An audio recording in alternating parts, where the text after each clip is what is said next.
ភ្លើខ្មៅងងឹតចិត្តខ្ញុំដូចបាត់ទីងទៅពេលភ័យខ្លាចចូលមកចិត្តខ្ញុំហៅឈ្មោះព្រះអង្គទៀតទៅព្រះអង្គជាដើមនៃជំនឿ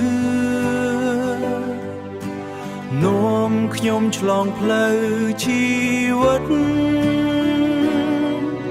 ខ្ញុំសម្លឹងទៅព្រះយេស៊ូវជាម្ចាស់នៃក្តីសង្ឃឹមខ្ញុំទោះមានឈឺចាប់ប៉ុន្មានខ្ញុំនឹងមិនបោះបង់ទេព្រះអង្គបានស៊ូឈើឆ្កាងដោយសេចក្តីស្រឡាញ់ធំធេងឥឡូវព្រះអង្គគង់លើបឡខ្ញុំថ្វាយសរសើរព្រះអង្គពេលទឹកភ្នែកហូរយ៉ាងស្ងៀមខ្ញុំដឹងព្រះអង្គនៅចិត្តមិនដែលចាកចេញពីខ្ញុំតួខ្ញុំទន់ខ្សោយប៉ុន្មា